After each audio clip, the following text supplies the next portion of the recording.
ഫാത്തിമ തെഹ്ലിയ പണ്ട് ഏതോ ഒരു സന്ദർഭത്തിൽ ഈ സ്വരാജിനെ സംഘാവ് എന്ന് വിളിച്ചത് തീർത്തും അനുചിതവും എതിർക്കപ്പെടേണ്ടതുമായ ഒരു കാര്യമാണ്. അതിൻ്റെ കാരണം വെച്ചാൽ അതൊരു ചാപ്പയുടെ ഭാഗമാണ്. നമ്മൾ ഒരാളുടെ രാഷ്ട്രീയ നിലപാടിനെ, അയാൾ ചെയ്ത രാഷ്ട്രീയ പ്രസ്താവനയെ അല്ലെങ്കിൽ അതിൽ വരുന്ന വീഴ്ചകളെ വിമർശിക്കുന്നതും ഒരാളെ ചാപ്പയടിക്കുന്നത് രണ്ടാണ്. ചാപ്പയടിയുടെ ഒരു കാലമാണല്ലോ ഇത്. ആർക്കും എന്ത് ചാപ്പയും കിട്ടും. അപ്പോൾ എം സ്വരാജ് ആരാണ്? എം സ്വരാജ് ഇന്ത്യയിൽ തന്നെ സംഘപരിവാറിനെ ക്ലാരിറ്റിയുള്ള ഭാഷയിൽ എതിർക്കുന്ന ഒരു രാഷ്ട്രീയ നേതാവാണ്. CPM തന്നെ അതിൽ ഏറ്റവും കൂടുതൽ ഷാർപ്പായിട്ട് അവരെ വിമർശിക്കുന്ന ഒരാളാണ്. അയാളെ സംഘാവ് എന്ന് വിളിക്കുന്നത് തീർത്തും അനുചിതമാണ്. ഇനി അദ്ദേഹത്തിൻ്റെ രാഷ്ട്രീയ നിലപാടിൽ എന്തെങ്കിലും വീഴ്ചകൾ വന്നിട്ടുണ്ടോ? അത് വിമർശന വിധേയമാക്കേണ്ടതാണ്. ഉദാഹരണത്തിന് തൃപ്പൂണിത്തുറ യോഗ കേന്ദ്രം വിഷയത്തിൽ അന്ന് അദ്ദേഹം സ്വീകരിച്ച നിലപാടുകൾ വിമർശിക്കപ്പെടേണ്ടത് തന്നെയാണ്. അത് അന്നും വിമർശിക്കപ്പെടണം, പിന്നീട് വിമർശിക്കപ്പെടണം. പിന്നീട് എപ്പോഴെങ്കിലും ആ നിലപാട് തെറ്റായി പോയിട്ടുണ്ടോ എന്ന് സ്വരാജിനോട് ചോദിക്കണം, സ്വരാജിനോട് ക്ലാരിറ്റി ആവശ്യപ്പെടണം. അതൊക്കെ ചെയ്യാവുന്ന കാര്യമാണ്. പക്ഷെ അദ്ദേഹത്തെ സംഘി എന്നോ സംഘാവ് എന്നൊക്കെ വിളിക്കുന്നത് വളരെ മോശമായൊരു കാര്യമാണ്. പക്ഷെ ഇത് ഫാത്തിമ തെഹ്ലിയ പണ്ടെപ്പോഴും ചെയ്തൊരു കാര്യമാണ്. പണ്ടെപ്പോഴും വിളിച്ചാണ്. നിലമ്പൂർ ഉപതെരഞ്ഞെടുപ്പ് തോറ്റ സമയത്തോ തെരഞ്ഞെടുപ്പിൻ്റെ സമയത്തോ മറ്റും വിളിച്ചതാണ്.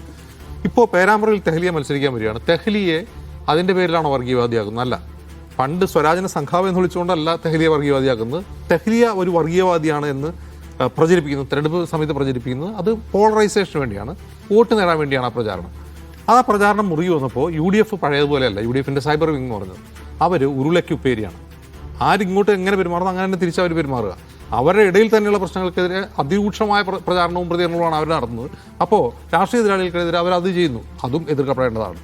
ഇപ്പോൾ തെഹ്ലിയെയും ശശികലയെയും ചേർത്ത് വെച്ചൊരു പോസ്റ്റർ ഇറങ്ങിയത് ആരാ ചെയ്തെന്ന് എനിക്കറിയില്ല. ഏതെങ്കിലും സൈബർ പോരാളികളൊക്കെ ആയിരിക്കും. അതിന് മറുപടിയായിട്ടാണ് പ്രതീഷ് വിശ്വനാഥിനെയും സ്വരാജിനെയും ഒരുമിച്ച് വെച്ചുകൊണ്ട് പോസ്റ്റർ ഇറക്കിയത്. അപ്പോൾ ഈ കളി ആര് തുടങ്ങിയതാണെങ്കിലും അവരത് ഉടനടി നിർത്തണം. തുടങ്ങിയവർ നിർത്തണം, അതിനെ പിന്തുടർന്ന് അതിനെ എതിർക്കുന്നവർ നിർത്തണം. കാരണം ഇത് കൈവിട്ട് പോയി കഴിഞ്ഞാൽ ഇത് സമൂഹത്തിൽ വലിയ ഛിദ്രതയും ധ്രുവീകരണം ഉണ്ടാക്കുന്ന ഒരു കാര്യമാണ്. രാഷ്ട്രീയമായിട്ടല്ല, അത് വർഗീയ ധ്രുവീകരണം തന്നെയാണ് വഴിവെക്കുക. അതിൻ്റെ ഒരു വശത്ത് CPM ആണ് എന്നുള്ളതുകൊണ്ട് അതിൻ്റെ ഗൗരവം വർദ്ധിക്കുന്നുണ്ട്. കാരണം CPM അധിക ബാധ്യതയുണ്ട് ഈ കളി നിർത്താൻ എന്നുള്ളതാണ്.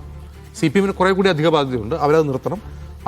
അവർക്കെതിരെ എന്ന പേരിൽ നടത്തുന്ന ഈ കോൺഗ്രസിൻ്റെ സൈബർ പ്രചാരണം അതും തീർച്ചയായിട്ടും അവസാനിപ്പിക്കേണ്ടതാണ്.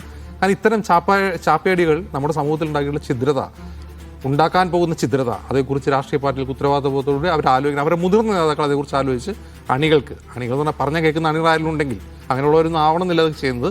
അത് ഉടനെ നിർത്തേണ്ടതാണ്.